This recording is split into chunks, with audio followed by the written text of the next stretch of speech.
Okay, this is our last video of the day, and we're going to be solving equations that have fractions in them. And as you can see, a few of them have radicals in them as well. So don't let fractions freak you out. All they are ratios.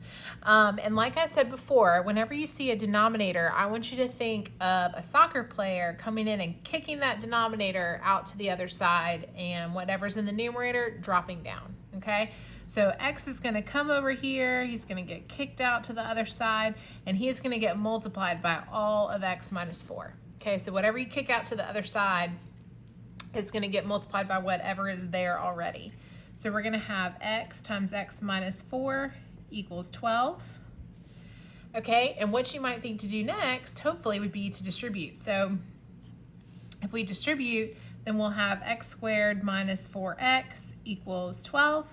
And then this should start to look a little bit familiar. This is very similar to the problems that you had at the very beginning of this lesson. So this is a quadratic, and we want to get all of our terms. We want to get all of our terms on the same side and set equal to 0. So we have x squared minus 4x minus 12 equals 0. So then we want to see if this will factor. So we have to ask ourselves if there are any numbers that multiply to equal negative 12 and add to equal negative 4.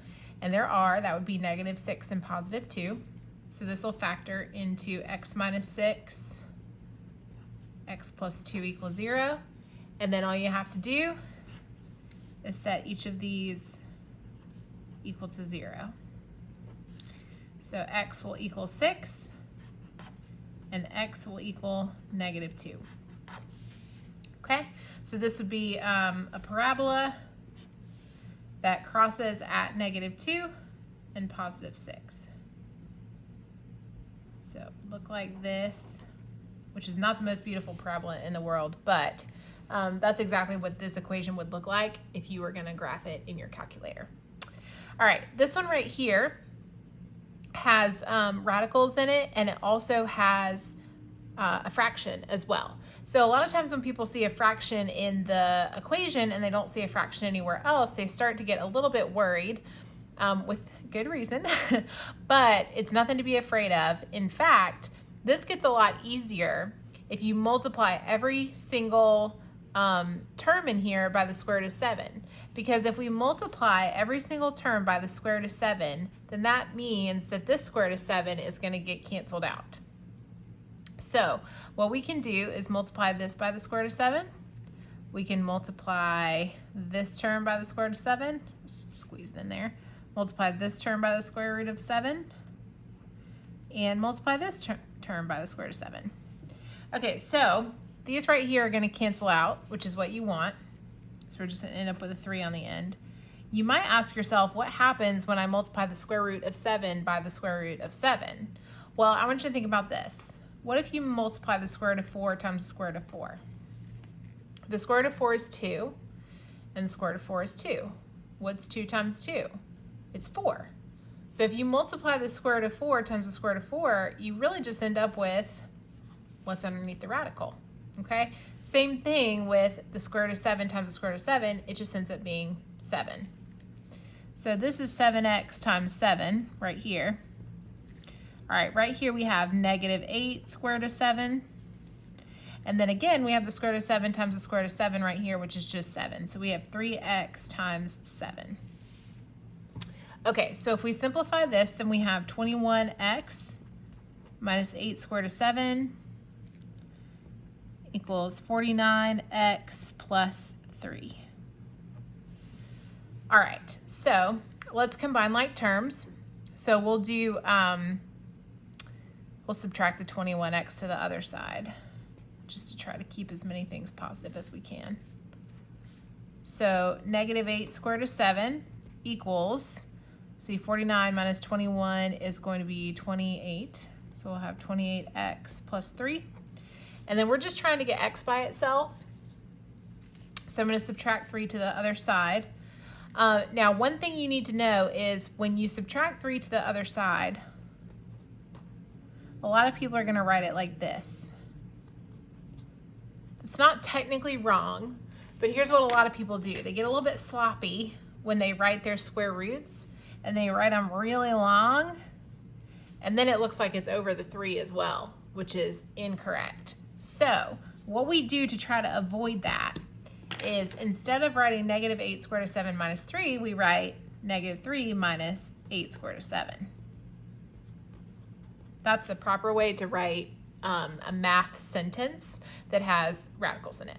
So the last thing we're going to do is get rid of the 28 because it's hanging out with x, and we're going to have negative 3 minus 8 squared root of 7 all over 28 equals x. All right, so that's the answer to that problem. So same idea on number 3. So if you want to try this one on your own, if you want to pause the video and try it, go for it. We've got a fraction right here with the square root of 2 in it. I would really prefer it not to be a fraction. So I'm going to multiply everything by the square root of 2 so that fraction will no longer be a fraction. Okay, so over here, I'll end up with x times just 2, right? Square root of 2 times the square root of 2 is just going to be 2. Just like the square root of 4 times the square root of 4 is 4. Square root of 7 times the square root of 7 is 7. This will be 10 square root of 2. Then we'll have 6x times 2. Your square root of 2's will cancel here. So we'll have 5. And then minus 4 square root of 2. Okay, so if I simplify this to look a little prettier, I'll have 2x plus 10 square root of 2 equals 12x plus 5 minus 4 square root of 2. Okay, one thing we haven't talked about yet is how to combine like terms with radicals. So I want to show you something real quick. We have 10 square root of 2 and we have negative 4 square root of 2. I want you to think of these as like terms, just as if they were 10y and negative 4y. Okay, the square root of 2, pretend it's a variable. I know it's a number, but it's pretty much just operating like a variable because what you can do is add the 4y to the other side and get 14y. Same thing here. We can add this negative 4 square root of 2 onto the other side and get 14 square root of 2. And the reason that we can do that is because the square root of 2 makes these like terms. So go away on this side and we'll have 2x plus 14 square root of 2 equals 12x plus 5. Okay, so we can subtract 2x from both sides. So we end up with 14 square root of 2 equals 10x plus 5. Then we want to subtract 5. Now remember, we don't want to write it behind the radical because it might look a little messy. So instead, when we subtract 5 to the other side, we're going to write negative 5 plus 14 square root of 2 equals 10x. Right? We've preserved all our signs because we subtracted 5, so it became negative 5, and 14 square root of 2 stayed positive. And then divide everything by 10. So negative 5 plus 14 square root of 2 all over 10 equals x. And there's your answer to that problem. Okay, very last one for today.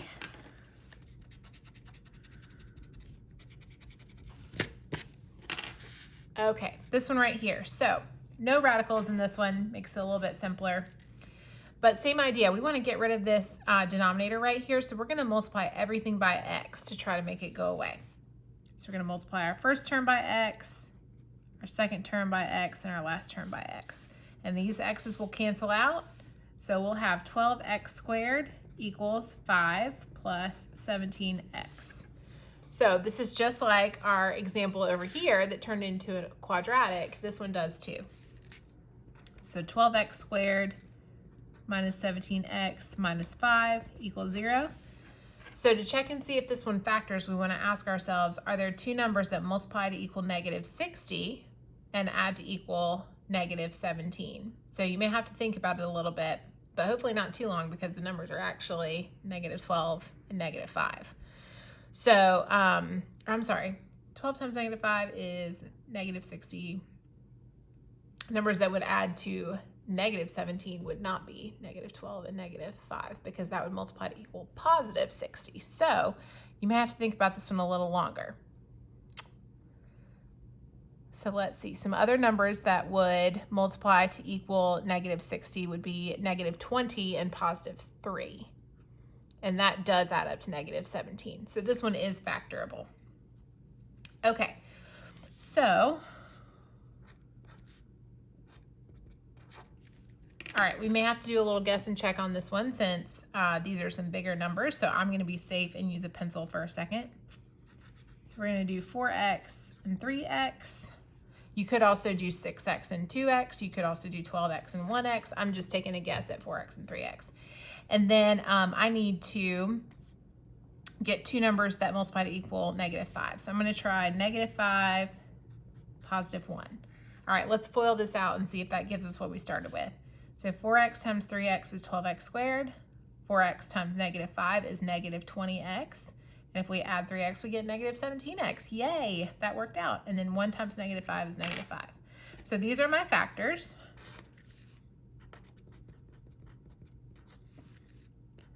So 4x equals negative 1, so x equals negative 1/4.